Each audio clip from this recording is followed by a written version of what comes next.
Hello, नमस्कार दोस्तों। तो इससे पहले हमने देखा था NEP 2020 के बारे में सामान्य जानकारी।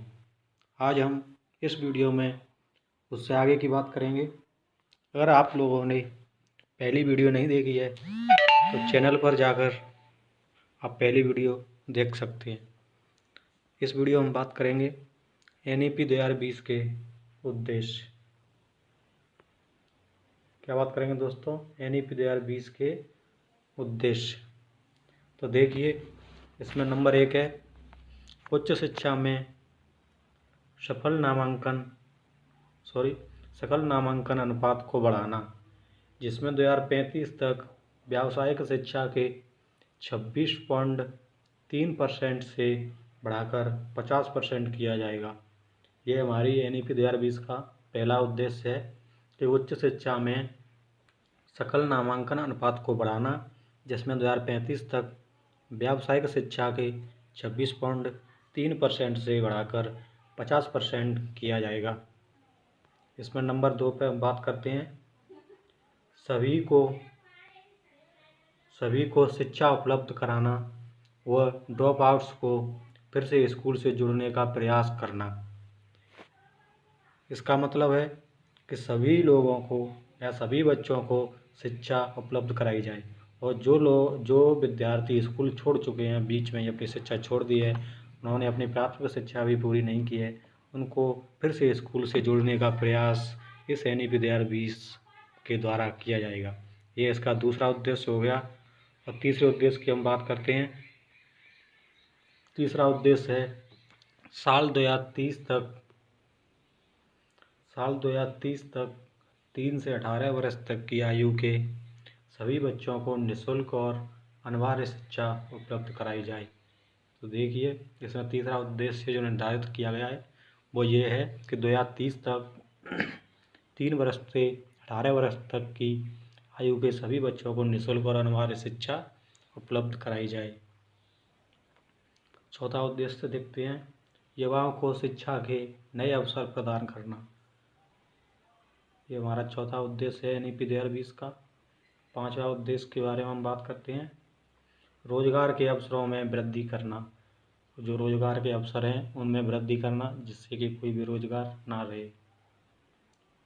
और छठवां उद्देश्य देखेंगे हम लोग, 21वीं सदी की ज़रूरतों के अनुकूल स्कूल और कॉलेज की शिक्षा को अधिक समग्र, लचीला व व्यावसायिक बनाते हुए भारत सरकार को ज्ञान की वैश्विक महाशक्ति में बदलना।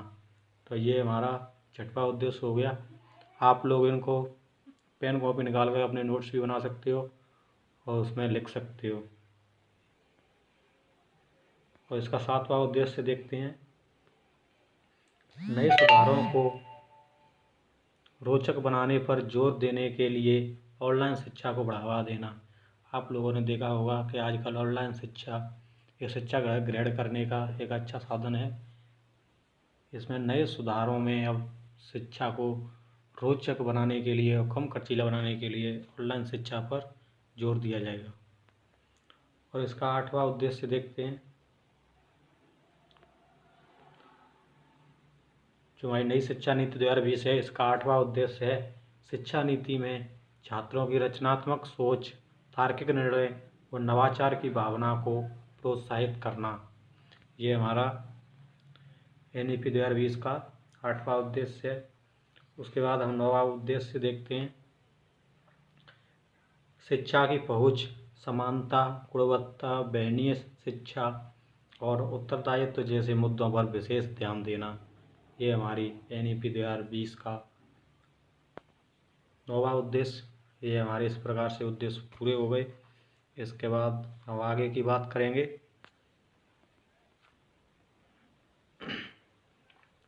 तो इसके द्वारा क्या क्या सुधार किए गए उसके बारे में हम बात करेंगे। तो NEP 2020 के द्वारा विभिन्न स्तरों पर सुधार किए गए हैं, जिनमें नंबर 1 है हमारा स्कूली शिक्षा में सुधार। क्या है दोस्तों? स्कूली शिक्षा में सुधार। तो उसके बारे में हम देखेंगे कि पहले किस प्रकार से व्यवस्था थी स्कूलों में और अब उसको किस प्रकार से कर दिया गया है। तो अब देखिए, NEP में वर्तमान में सक्रिय 10+2 के शैक्षिक मॉडल के स्थान पर शैक्षिक पाठ्यक्रम को 5+3+3+4 प्रणाली के आधार पर विभाजित करने की बात कही गई है। तो आप लोगों ने पहले देखा होगा कि हमारी शिक्षा प्रणाली थी वो 10+2 के रूप में विभाजित थी। जैसे बच्चा पहले 10वीं तक शिक्षा ग्रहण करता था, फिर उसके बाद 2 और प्लस उसमें 11th और 12th को जोड़ दिया जाता था। इस प्रकार 10+2 के आधार पर थी, लेकिन जिसको अब चेंज कर करके 5+3+3+4 कर दिया गया है। इसमें आगे देखते हैं कि ये मॉडल क्या है, किस प्रकार से क्या क्या निर्धारित किया गया है। इसमें नया फॉर्मेट बना है। जैसे शुरुआत में 5, तो 5 को 2 फाउंडेशन स्टेज में बांटा गया है, जिसमें नंबर 1 है 3 से 6 वर्ष। ये होती है अपनी आंगनबाड़ी में बच्चा पढ़ेगा 3 से 6 वर्ष तक। फिर उसके बाद 6 वर्ष से 8 वर्ष ये नर्सरी और प्री प्राइमरी ये हो गया। इसमें बच्चा 2nd क्लास तक अध्ययन करेगा। ठीक है दोस्तों। उसके बाद आती है हमारी 3 ये हुई प्राथमिक शिक्षा। इसमें विद्यार्थी की उम्र 8 वर्ष से 14 वर्ष और कक्षा 3 और 3 से 5 इसमें शामिल है। और उसके बाद 3 मध्यम स्तर हो गया। इसमें बच्चे की आयु 11 से 14 वर्ष और इसमें क्लास हो गई तुम्हारी कक्षा 6 से 8। और आगे देखते हैं अंत में 4 यानी कि 4 ये अंतिम स्तर है। इसमें 14 वर्ष से 18 वर्ष बच्चे की आयु निर्धारित की गई है, जिसमें बच्चा कक्षा 9 से कक्षा 12 तक शिक्षा ग्रहण करेगा। इस प्रकार से ये नया फॉर्मेट हमारी सरकार ने लागू किया है। और उसके बाद हम देखेंगे प्रारंभिक शिक्षा। तो प्रारंभिक शिक्षा कक्षा 1 से 8 तक होती है प्रारंभिक शिक्षा।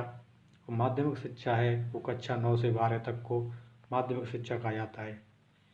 इस प्रकार आप दे सकते हैं कि जो बोलते हैं प्रारंभिक शिक्षा, तो प्रारंभिक शिक्षा 1 से 8 वर्ष है, माध्यमिक शिक्षा कक्षा 9 से 12 तक है। और ये शिक्षा के अधिकार में भी कहा गया है। RTE 2009 है, उसमें कि हर बच्चे के लिए प्रारंभिक शिक्षा जरूरी है। और यह 6 से 14 वर्ष तक के बच्चों के लिए निःशुल्क 6 से 14 वर्ष तक के बच्चों के लिए निःशुल्क और अनिवार्य शिक्षा का अधिकार है वो यही है, कक्षा 1 से 8 तक। ये हुई माध्यमिक शिक्षा। और इसके बाद आती है ये माध्यमिक शिक्षा के बाद होती है उच्च शिक्षा, जिसको हम अंडर ग्रेजुएशन या पोस्ट ग्रेजुएशन जो बोलते हैं आगे, जो 12th के बाद होती है वो होती है उच्च शिक्षा। ठीक है दोस्तों, तो आज के लिए इतना ही। इससे आगे हम बात करेंगे अगली वीडियो में। अगर आप लोगों ने पहली वीडियो नहीं देखी है तो चैनल पर जाकर पहली वीडियो को देख सकते हैं, जिससे कि आप लोग NEP 2020 के बारे में जानकारी हासिल कर सकें। ठीक है, नमस्कार दोस्तों।